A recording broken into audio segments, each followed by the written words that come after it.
Ibu Dewan kita yang terhormat. Mbak Rika, apa kabar Mbak Rika? Alhamdulillah sehat. Lagi sibuk memikirkan apa ini? Undang-undang atau isu apa nih? Banyak banget sih yang lagi. Saya baru dipindah ke Komisi 13. Komisi 13 itu membidangi hukum HAM, begitu. Jadi perlindungan saksi dan korban, lembaga perlindungan saksi dan korban, mitranya Kementerian Hukum, Kementerian Imigrasi dan Pemasyarakatan. Sebelum kita ulik lagi tentang Mbak Rika dan aktivitas terkini sosok Mbak Rika ini, ada hal yang ingin saya tanyakan di awal. Kita mau buka dulu profil Instagramnya Mbak Rika Diah Pitaloka ya. Apa sih yang menarik dari sini? Mungkin teman-teman kalau buka, oh ya udah tinggal dibaca biasa aja. Tapi di sini komedian ini yang ditempatkan di urutan pertama. Kenapa Mbak Rika kemudian di urutan pertama bukan artis, bukan politisi? Memangnya lebih Memangnya lebih menjanjikan jadi komedian ya daripada politisi? Ya, namanya game teori, Mbak. Jadi supaya pekerjaan saya kan nggak mudah lah, gitu, dengan milih hardcore di jalur politik. Saya menerapkan game teori dalam keseharian saya supaya game teori itu seperti teori permainan, tapi bukan main-main gitu. Supaya apa yang kita lakukan nggak terasa berat banget. Menyenangkan, fun, begitu. Saya pikir Teh Rika ini kenapa naruh komedian di awal itu adalah karena anggota dewan itu kelakuannya lebih lucu daripada pelawak. Gitu bukan? Bukan gitu. Oh bukan. Bukan. Karena rapatnya sering lucu. Oh gitu. Sama aja ya. Sama aja. Kalau Mbak Rika ini kan nggak boleh dipanggil Oneng ya? Boleh. Boleh, tapi waktu itu saya nggak boleh katanya. Harus Kata RDP, Rika Diah Pitaloka. Tapi yang jelas beliau RDP kan... itu rapat dengar pendapat. Beliau kan memang dikenal sebagai sosok yang legislator yang memperjuangkan, mengagregasi, apa namanya tadi di IG-nya itu, mengadvokasi. Ya, mengadvokasi kasus-kasus kan. Viral for justice. Mengadvokasi kasus kan. Ada tantangannya nggak ketika mengadvokasi kasus-kasus ini gitu? Nah, sebelum itu kita lihat dulu viral of justice-nya itu seperti apa sih yang selalu for justice yang selalu menjadi tagar Mbak Rika. Viral for justice. Selamatkan. Ini bendungan please jangan diefisiensi. Karena apa? Tiap tahun banjir Jabodetabek, terutama di daerah pemilihan si akunya Karawang, Bekasi.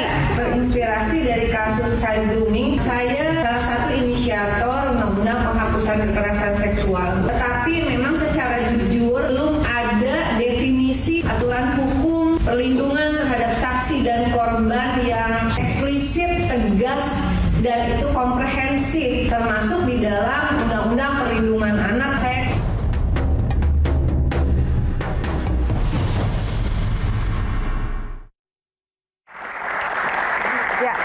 Sebelum menjawab pertanyaan Bang Pangi, saya nambahin juga sedikit Mbak Rika soal viral for justice ini. Apakah tidak kemudian melegitimasi bahwa semua harus viral dulu baru kemudian kasus-kasus itu akan bisa ditangani? Saya coba mencari celah bagaimana supaya di era digital ini ada media sosial kita gunakan bukan untuk hal-hal negatif, tapi media sosial buat saya itu membantu justru untuk mempercepat kasus bisa diselesaikan.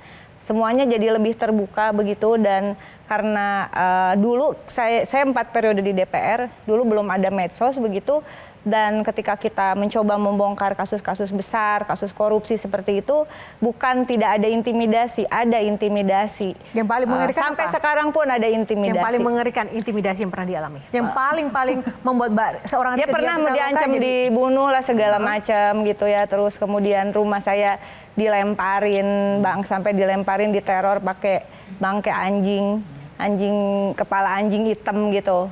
Gak takut, gak kapok Mbak? Saya nggak takut lah. Orang anjing mati ya, kalau anjing hidup saya kabur. Jujur aja ya, ketika kita melakukan beberapa kasus korupsi besar misalnya, itu tentu saja bukan hal yang tanpa resiko ya, tanpa resiko. Tapi dengan adanya media sosial, orang jadi tahu kita mengerjakan apa, in my opinion itu juga bagian proteksi bagi saya dan terutama anak-anak saya begitu. Supaya publik tahu, oh ini lagi ngelakuin. Karena saya tidak punya pengawalan, saya pergi dengan staf biasa aja. Ya biasa aja, kemana-mana saya sendiri Mandiri gitu. gitu. Sejauh mana kemudian bisa mengadvokasi kasus ketika pada akhirnya Mbak Rika semuanya sendiri? Apakah memang sampai tuntas? Saya punya atau bagaimana? jaringan, saya punya namanya Laskar Juang. Laskar Juang itu ada di beberapa provinsi gitu, sehingga kemudian kerja politik itu bukan kerja pribadi, dia adalah kerja kolektif. Saya hanya memindahkan apa yang saya kerjakan ketika saya menjadi aktivis dulu di ekstra parlemen, sekarang di dalam parlemen begitu. Sehingga saya mencoba untuk bagaimana membuka ruang parlemen di era digital ini supaya publik juga tidak harus datang, tapi publik tahu. Makanya saya upayakan mayoritas rapat sekarang terbuka. Itu saya juga live gitu. Biasanya dengan langsung live di media sosial saya. Karena itu juga jadi penting, jadi jejak digital supaya omongan kita nggak dipelintir. Untungnya saya belajar politik dulu terutama sama Gus Dur ya, untuk kepartaian. Karena saya pertama masuk ke Partai Kebangkitan Bangsa waktu itu ada Gus Dur di sana. Bagaimana Gus Dur mendidik agar jangan takut bersuara. Nah itu yang paling, prinsip yang paling dipegang Mbak Rika dari Gus Dur apa? Bahwa politik itu harus berwajah dan berwatak kemanusiaan. Tapi kenapa kalau gitu pindah partai? Kenapa nggak? Bapakmu yang nyuruh. Oh gitu. Nggak percaya, tanya sama bapakmu. Takut aku kalau bapakku jawab nanti kalau tanya. Ada tugas. Jadi ceritanya kita sering diskusi waktu itu. Kita itu sebetulnya punya roadmap pembangunan pertama yang disusun oleh para founding fathers and founding mothers kita, namanya Pola Pembangunan Nasional Semesta Berencana. Nah itu bagaimana Indonesia dikonstruksikan untuk menjadi negara industri dalam desentralisasi, kemudian dengan desa sebagai subjeknya, lalu itu sudah memikirkan programnya itu harus evidence based policy, harus berbasis kebijakan ilmu pengetahuan. Saya udah pernah cerita sama Inai. Dan penyusunnya adalah 513 anggota MPR pertama. Begitu, dibantu 600 pakar. Draft pertamanya ternyata arsip yang saya miliki, saya kebetulan duta arsip, itu disusun oleh waktu itu Menteri Industri dan Perdagangan Republik Indonesia, namanya Dr. Sumitro Joyo Hadikusumo. Lalu itu tahun 1951 dilanjutkan, disusun kemudian oleh tadi anggota MPR dan 600 pakar. Ternyata anggota MPR-nya itu salah satunya adalah ibunya Gus Dur. Gus Solihah. Kenal? Hah? Oh itu kenal saya. Tapi emang Gus Durnya enggak ya? Kenal sama nenek tapi nggak kenal sama bapak. Nggak pernah pulang soalnya. Ya, jadi kemudian, nah kebetulan kakek saya juga anggota MPR pertama, tapi dia ada di komisi yang berbeda. Ada 513 orang itu kemudian menyusun sesuatu yang sangat mendasar. Bagaimana Pancasila itu, makanya saya bilang tadi, harus menjadi working ideology, harus menjadi ideologi yang bekerja, yang kemudian bisa menghasilkan kesejahteraan, ditandai terpenuhnya 5 hak rakyat atas sandang, pangan, papan, pendidikan, kebudayaan, kesehatan, pekerjaan, jaminan sosial, kehidupan sosial, penegakan hukum dan HAM, infrastruktur dan lingkungan hidup yang baik. Syaratnya apa? Datanya harus benar. Apa contohnya? Ini saya sebenarnya dari kemarin sudah agak terbakar begitu ya. Karena apa? Karena ada kasus anak dari NTT itu yang menghilangkan nyawanya sendiri karena kemiskinan ekstrim. Bagi saya itu adalah tragedi kemanusiaan. Dari tadi saya cari info, saya biasa akan membuat statement sebetulnya di Viral for Justice. Saya cari info dulu. Ini kenapa anak ini kok bisa dalam kondisi kemiskinan ekstrim seperti itu? Juga orang tuanya, ibunya single parents dengan pekerjaan serabutan begitu. Saya cari tahu dan saya mendapatkan informasi sementara bahwa mereka meskipun masuk dalam kategori kemiskinan ekstrim, tidak masuk di dalam data BPS data yang tidak mampu itu. Bisa dibayangkan nggak kalau kemudian ribuan triliun itu, kenapa selalu kurang? Karena memang datanya belum 100% data yang akurat, aktual, dan relevan. Begitu.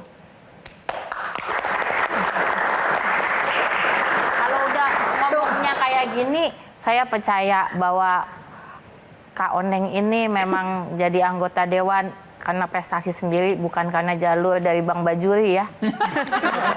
Iya, Nggak ya? dan saya juga ngerasakan suasananya ini aja di Q&A begini ya, gimana kalau misalnya benar-benar di rapat dengar pendapat. Sebentar, saya harus kembalikan pada titik awal dulu ya, sebelum nanti kita akan perjelas lagi di segmen selanjutnya. Belum menjawab pertanyaan Mbak Inaya tadi, kalau ngefans sama Gus Dur kenapa pindah partai? Jadi waktu itu Gus Dur sakit ya Neng ya. Terus kemudian Gus Dur bilang ke saya kadang-kadang nemenin, kita juga ketemu kalau Gus Dur sedang cuci darah di RSCM di Kencana gitu ya. Terus bilang saya, gimana kamu jangan berhenti dari politik, terus gimana kamu ikut Ibu Megawati gitu. Baik, tahan dulu, kita kasih kesempatan dulu untuk Bang Fani ya. Saya cuma mau ini aja tuh satu di IG, profil IG-nya dia itu kan ada pencipta lagu. Lagu yang mana nih? Genrenya apa? Ya terserah. Loh, apakah pop Sunda? Kan dia dari Garut kan bisa aja. Apa Emang belum koplo? pernah dengerin lagu gua. Kapan dirilis sih nggak pernah. Ya emang cuma Seumur-umur. pencipta doang. Emang harus pencipta diumumin. doang? Iya. Loh, memang harus diumumin lagunya apa. Jangan ditulis dong. Terserah. IG gua, akun gua apa lu yang sewot? Ya kagak boleh begitu. Oke. Maksudnya lagunya lah. Coba nih kita nyanyiin, pengen denger gitu. Coba. Ya, Sebelum, Lagunya iya Mbak genrenya Rika. apa nih? mau dengar Mbak Menciptakan Rike. lagu itu bukan berarti harus dinyanyikan kan? Lo nggak bisa. Ya ngapain ciptain? Jelajahi cara baru mendapatkan informasi. Download Metro TV Extend sekarang.